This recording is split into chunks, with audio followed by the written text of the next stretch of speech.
What's going on, you guys? Welcome back to the channel. Economic Prepper here. Question I have for you guys is, are you prepared for the next phase of this economic evolution that we are in the process of just literally watching unfold each and every single day? I really hope that you guys are prepared, because things could get really bad really fast. Now, of course, you've got economic numbers and they're expected to rise as companies look to cut back on their expenses in order to prepare for an economic recession that many believe that we may already be in. Public traded companies as well as private equity firms, they find that laying off employees and reducing their headcount is one of the fastest ways that they can shore up large sums of capital in order to increase their profit margins. Now, a lot of these companies, they're just scared. They're scared that this recession is going to take them out, and that these companies are going to go out of business. We'll see massive Chapter 11 bankruptcies and the like. But railroad companies like BNSF, they may actually be the next weak link in our supply chain, which could possibly lead to shortages in many areas of our lives. Now, many companies, they fear that the reduction of expenses now is the only way to survive, or at least to prepare to survive, based on what JP Morgan CEO Jamie Dimon describes as an economic hurricane.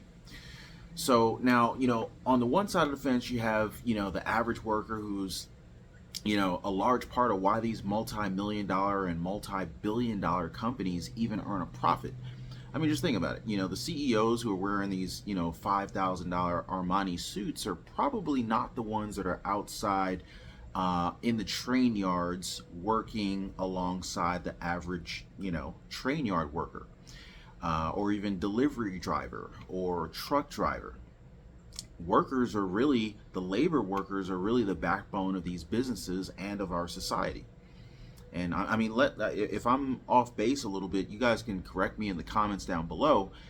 But the average worker has seen his cash flow decrease through pay cuts in the form of reduced hours, or by inflation eroding his or her purchasing power. I mean, I can't think of one thing today that costs less today than it did, say, a year or two or even 3 years ago. I mean, even the big discount retailers like Walmart, you got COSTCO, Sam's Club, Aldi, they're finding it very difficult to keep prices low, to keep food on the shelves. And, the everyday Americans' paychecks, they're finding it harder and harder to keep up with these rising costs. Now, the question is this a planned effort to crush the average American? Is this a planned effort to crush the average worker financially? Bankruptcies, they're on the rise, as some have not been able to hold on, beyond where they're at. They're drowning in credit card debt, and bankruptcy has been the only option for a lot of Americans lately. And it's sad that this trend is increasing. I mean, is this a plan to make the average American and the average worker dependent on government aid?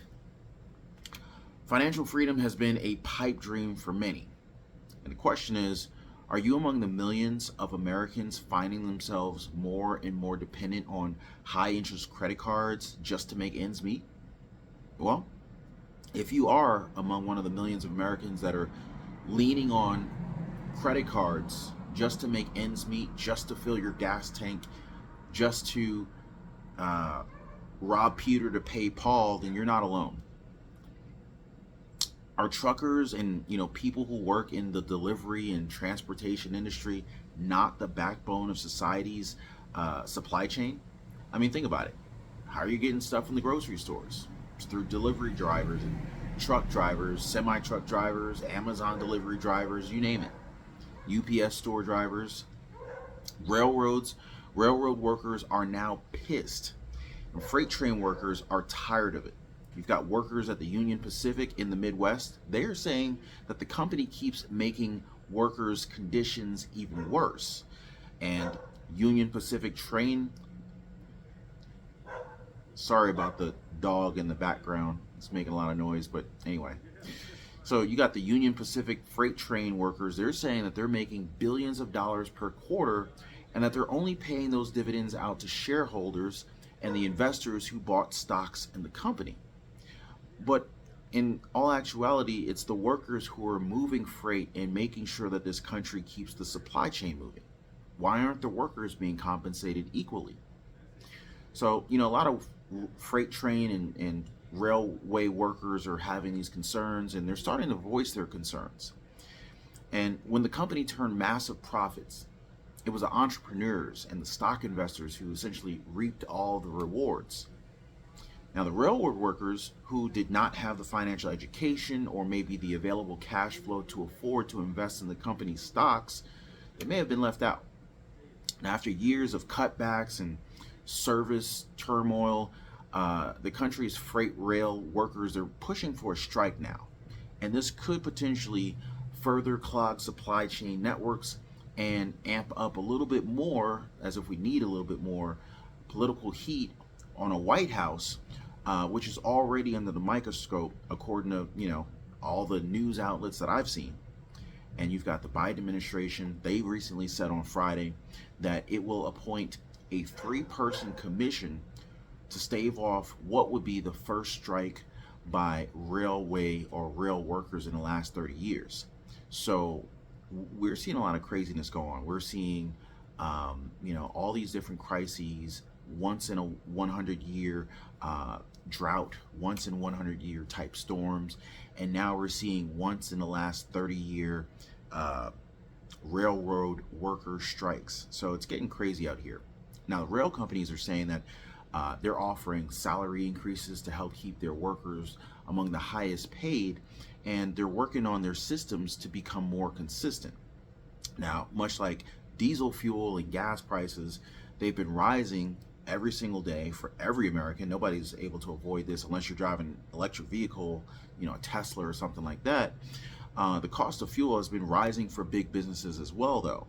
And Union Pacific is not the only railroad company that's facing higher operating costs. You've got BNSF, who said that their fuel expenses rose 80 and 55% in the fourth quarter and the full year 2021, respectively. Now, this is reflecting primarily higher average fuel prices. Now, the locomotive fuel price per gallon increased 86% for the fourth quarter back in 2021 from $2.52 and 50 cents or 50% for the full year of 2021. Now, the materials and other expenses, they grew 13 and 6% in the fourth quarter and for the full year 2021, respectively. Now, the full year increase was primarily due to higher volume related costs, with the fourth quarter increase related to higher casualties and property and other taxes. So a lot of people have actually been dying on the job, which is crazy. I mean, if you're going to die anywhere, last place I want to die is at work. Now, Warren Buffett, he once said, if you don't find a way to make money while you sleep, you will work until you die. And most Americans' cash flow would completely dry up if they stop working for whatever reason, whether it be through being laid off or possibly being injured on the job. That means that most Americans rely mainly on their active income, meaning if you don't show up and clock in, you ain't making money. You're not getting paid. And I suppose that BNSF Railroad has been a fruitful investment, which has yielded passive income for both Warren Buffett and parent company Berkshire Hathaway. You've got investors and entrepreneurs like Warren Buffett that have figured out how to use passive income to compound their wealth while they sleep. And he's leveraging companies like BNSF to do it. So, now going to bat for the men and women in the railroad industry is Dennis Pierce. Now, Dennis Pierce, he's the president of the engineers and trainmen union, and he says that these are the employees that worked every single day during the pandemic and helped these folks make record profits. So, to go 3 years without a raise when inflation is running at 8 to 10% right now, which is really a lot higher than that. I'll be honest with you, I don't think that the real inflation rate's 8 to 10%. I think it's more like 30 or 40% when you factor in the cost of living with rent prices rising and housing market. And so you got that, and then they force these workers to work more because you can't hire because there's a labor shortage. And apparently, according to Mitch McConnell, we're all flush with cash from stimulus checks, and no one wants to work. Well, the employees are pissed off and they're angry, and it's a level of frustration amongst the workforce, unlike anything that we've seen in the last 45 years. Now, to make matters worse, lives are at risk. And like I mentioned, that it's pretty dangerous to work in these railroads, and you've got government data which is showing increased strain on the railroads. It's got fatalities per 100,000 miles, which grew 60% from 2017 to 2021, at least according to the Federal Railroad Administration. Although industry experts, they caution that those numbers represent more about the public, and people who basically ignore or miss the signs at these railroad crossings. But let's not pretend like the workers of the railroad companies are not at risk as well, right? You got safety in place, but people die, people lose limbs at work. So it's a real thing. And in a letter that the Oracle of Nebraska, Warren Buffett, chairman and CEO of parent company Berkshire Hathaway, he told investors and shareholders in a February 26 letter that BNSF has reported record net earnings of not 4, not 5, but 5.99, let's just call it $6 billion in 2021. That is record net earnings. Now, this is up 16% from 2020. And he went on to say that, it should be noted that we are talking about the old-fashioned sort of earnings that we favor. A figure calculated after interest, after taxes, after depreciation, after amortization, and all forms of compensation. Now, I got a helicopter. I don't know if you guys can hear it. It's a military helicopter.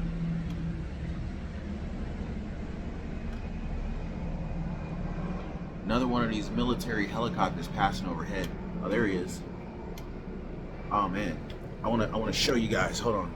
Can you see that? Oh man, he just left. Oh well. So anyway, wanted you to see what I was hearing, but yeah, it was another military helicopter passing overhead. I reacted too soon, or too slowly.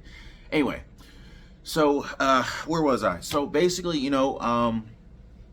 the point was Warren Buffett, he was essentially expanding on how good these profit numbers were. So $6 billion, that's a lot of money. That's a lot of money. That's, and for him, that's passive income. I don't think Warren Buffett's out there moving train cars or working in the train yard. I really don't think that is the case. Now, this definition that Warren Buffett wrote suggests a warning. Deceptive adjustments to earnings, to use a polite description, have become more frequent and more fanciful as stocks have risen. So basically, he's saying that CEOs and representatives, people who speak on behalf of these companies during corporate earnings reports, will oftentimes give a higher number that doesn't really factor in all the different, taxes, inflation, compensation, and so forth. So anyway, so BNSF, these trains have traveled like 140 million miles last year, and they carried over 500 million tons of cargo.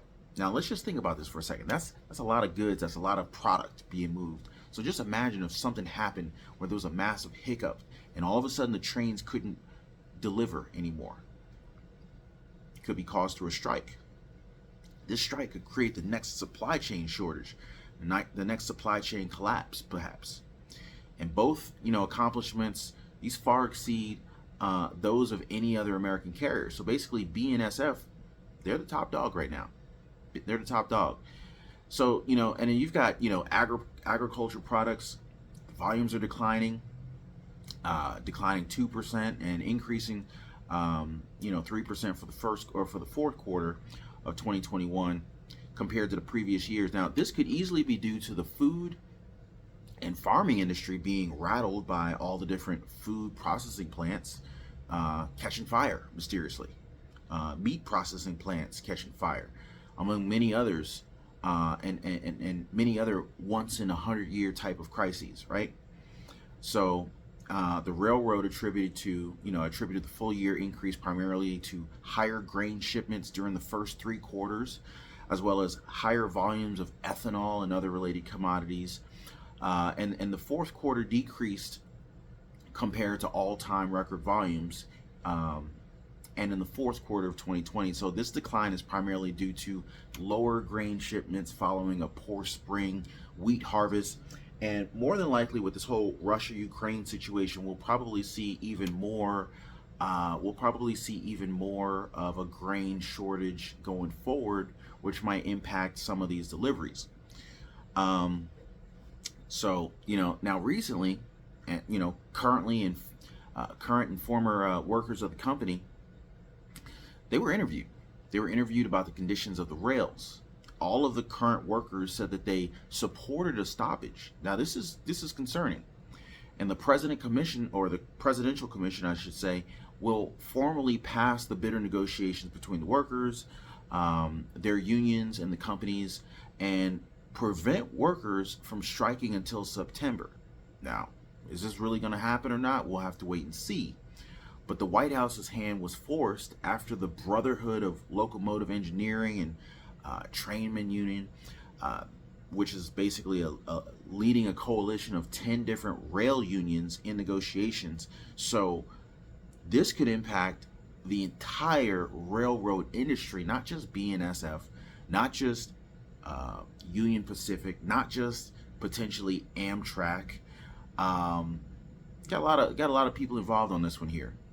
Now, this movement pretty much caps the year of tensions on the freight rails that have reached a peak during the pandemic. And so things are getting really scary here. Things are getting very scary. And the question is, could this be the very beginning of mass strikes and layoffs? The question is, are you prepared for the worst? We try to prep and prepare for whatever might happen, but the question is, are you prepared for the worst? Do you have an alternative form of cash flow or passive income, or is your paycheck the only source of income available to you right now for your prep and for feeding your family? Are you a self-employed worker? Is your self-employment gig your only form of income? You got to ask yourself these things, because if something happened to that income, would you be able to survive? And I have to ask myself these questions on a regular basis. Am I prepared? And I hope you guys are asking yourselves these questions. Are we prepared? Because government's slow, and I don't think that the government's ever going to have your interest in the forefront of your mind the way you have your own interest in the forefront of your mind, and you have the interest of your family in the forefront of your mind. The government, they can never match that. They can't match that. So, this has really just kind of been a wake-up call for many that have perhaps now is the time to change. A lot of people are starting to realize, hey, now is the time to change. Now is the time to, some are making that change in the form of strikes, and others are making the change in the form of creating side hustles. They're creating passive income. They're building their own businesses so that they can be their own boss and not have to be at the mercy of CEOs, which are driven by shareholder greed. So anyway, guys, I just wanted to share some information that I thought was helpful to my community. I want you guys to be prepared. I want you guys to realize that, if you're struggling financially now, if you're buried in credit card debt, you got big car payments and a lot of debt, it doesn't have to be that way. It doesn't have to be that way. You just need a strong financial strategy to create the lifestyle that you would rather live, so that you can reduce your stress and be able to sleep easy at night, not worrying about what the next shoe that may drop and how that's going to impact you and your family. You'll be prepared. Anyway, if you made it this far on this video, drop me a like on the video. Also consider subscribing to the channel. I look forward to seeing you guys on the next video. Take care.